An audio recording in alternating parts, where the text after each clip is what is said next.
मैं जरा खुल के बात करता हूँ। जी। जितेंद्र अवाल साहब मुमरा से विधानसभा चुनकर आते हैं। जितेंद्र अवाल साहब को मुमरा में अपनी हुकूमत या अपना कब्जा रखना है। विधानसभा का चुनाव 2019 हुए। जितेंद्र अवाल इतने ताकतवर है कि जिस आदमी को हमने AB फॉर्म दिया था, जितेंद्र अवाल ने उसको AB फॉर्म वापस करने लगा दिया। और जितेंद्र अवाल की पूरी कोशिश है कि MIM पक्ष मुमरा में उठ कर ना आए। ये बेटा किससे टक्कर रहेगा तू जाके उसको सरेंडर हो जा।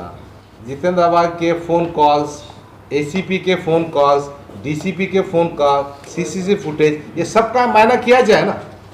वो पॉलिटिकल विरोधक है हमारे। चलो सामने एक बार डिबेट करा तो कौन निज़ामशाही है, कौन हुकुमशाही है, कौन दरबशाही है, कौन दातेवाद, समझ में आएगा ना।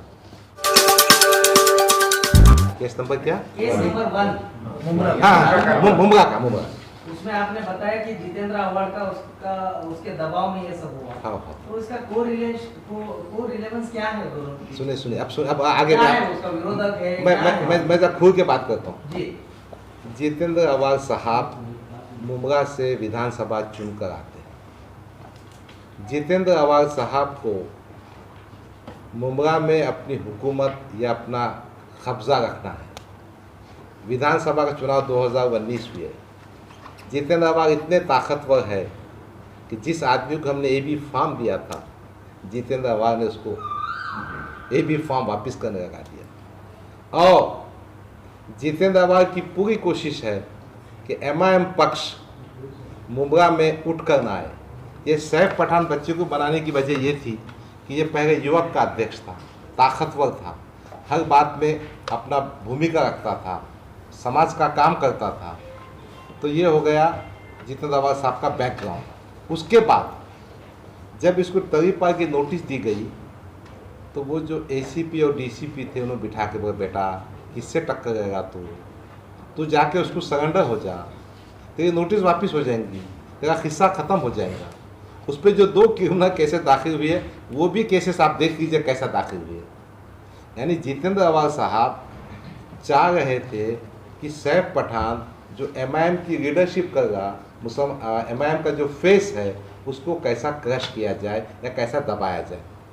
और इसके वास्ते जब मुझे सैफ पठान ने कहा था उस वक्त, मैंने कहा तू अगर सच्ची बात है तो लिखित रूप से तकरार दे दे और उसमें ये भी रख कि जितेंद्र अवाल के फ़ोन कॉल्स, ACP के फ़ोन कॉल्स, DCP के फ़ोन कॉल, CCTV फुटेज, ये सब का मायना किया जाए ना।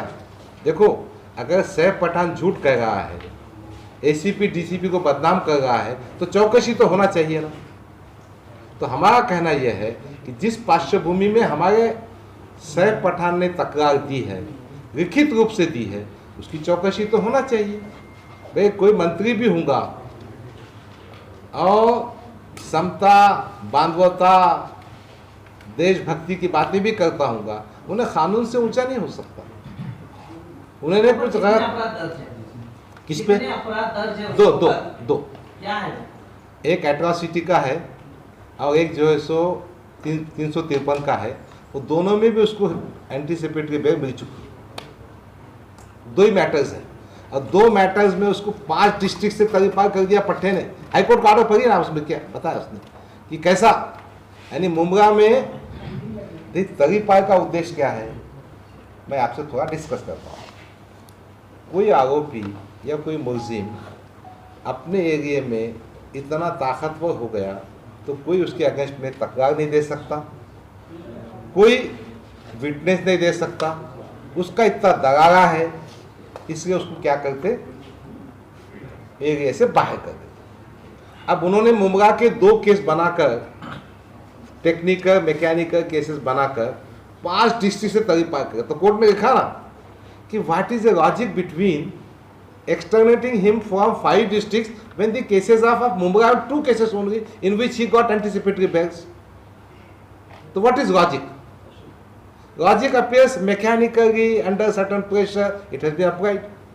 और जितेंद्र अवाल साहब का नाम मैंने अपने निवेदन में दिया था, उन्हें अपनी तकरार में दिया था, इसीलिए हमने उस वक्त के होम मिनिस्टर अब नहीं, अनिल देशमुख उनके मकान गए थे, जाके बैठ के बात किए थे, मुख्यमंत्री को भेजे थे हमने, डीजीपी थे अपने सुबोध कुमार जायसवाल, उनके ऑफिस गया था मैं, मेरे साथ मुंबई के फैयाज खान साहब थे, औरंगाबाद की बहुत सी टीम थी, हमारे सोहेल जगीर साहब थे, हम सब गए थे।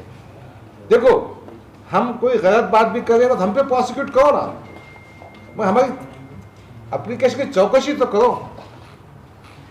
तो जितेंद्र आवास साहब को जो चेहरा दिखता है वैसे चेहरा नहीं है, बल्कि कुछ और मामला भी है जो हमने बताया है। यानी आपको तीनों भी केस में पुलिस की नहीं करा तो हम जाएंगे हाई कोर्ट, और गृह मंत्री की जवाबदारी है, डायरेक्टर जनरल पुलिस की जिम्मेदारी है, और जो सुपरवाइजरी मुख्यमंत्री है उन्होंने भी करना चाहिए। और अगर ना हो हम राज्यव्यापी आंदोलन करें। भाई डेमोक्रेसी में बाबा साहब की घटना ने जो जो अधिकार दिया उसको इस्तेमाल करेंगे ना।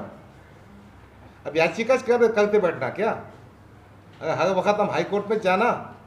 अब ये बच्चे का मेडिकल रिपोर्ट बताता मैं तुमको, देखो आप उसकी पेशाब, होम मिनिस्टर को मिले नहीं, लेकिन पर्सनली मिले। हम भर से मिले थे, अनिल देशमुख को मिले थे। अनिल देशमुख को नहीं, दिल्ली पुलिस से। अब दिल्ली भर से नहीं मिले, ये तो यवतमाल का वाकया हो गया ना, तो हमने ऐसा महसूस किया। स्पेशल आईजीपी संजय राठौड़ वहाँ के मंत्री रह चुके, भावना गौरी, ये सब का प्रेशर क्या काम आएगा हमारे। और वो जो गरीब आवाम बच्चे थे वो भंगी समाज के कुछ नहीं करते। तो मैं क्या कहना चाहता, अगर आप जलगांव के फोटोज देखेंगे, आप में से पत्रकारिता का इंटरेस्ट जाइए, आप वो बच्चे को देख के आएंगे। उसकी हॉस्पिटलाइज, उसकी पैखाने की जगह पर वो पीआई ने, बताओ फोटो बताओ ओपन कर सकते हो, कितना इनह्यूमन ट्रीटमेंट। और तुम चाहते अमन होना, शांति होना। ये उसके फोटो लेटरिन की जगह की फोटो है, फोटो दे दो। और पुलिस रिपोर्ट भी मेरे पास, मगर वो चूंकि सर्टिफाइड नहीं, सर दिया नहीं मैं आपको। पेट्रोल इंजेक्शन क्या कर गए भाई? अरे तुम कुत्ते को तुम जो है सो शहर में कुत्ते को गोली नहीं मार सकते, कुत्ते को पकड़ नहीं सकते, बंदर को पकड़ नहीं सकते। इंसान को अपने पास पंचक्की में मच्छियां मर गए थे। क्या मर गए थे? मछलियां। तो हाई कोर्ट ने 100 मोटो नोटिस किया था। अगर इंसान मर जाएगा ना, इंसान मर जाएगा ना, ये तो इंसान है ना। अब इतना चाहिए कि मुसलमान है और कोई बात नहीं है। देखो और फोटोज है। और आपको मैं बोलता हूँ, आप जाइए पूरी चौक पे, और एसपी ने भी क्या करना रेस्पॉन्स, कोई रेस्पॉन्स नहीं है भाई। खाकी वर्दी की जोश है, मगर कुछ ऐसे ऑफिसर, मैंने कहा ना परसन्ना साहब, मैंने उनके पास गया, निवेदन दिया, देखा, फटाफट एक्शन लिया, काम किया, इंसाफ किया। तो ऐसे भी कुछ अधिकारी, मगर मेजॉरिटी मामला ऐसा है वो कहीं ना कहीं राजकीय दबाव में आकर विरोधक को ख़त्म करना चाहते। इसीलिए मैंने बोला कि जो ब्रिटिश राज की पुलिस थी उसके कुछ गुण आज भी पुलिस में दिखकर आ रहे हैं। कि आप लोग निजाम क्या ध्यान रखते हैं?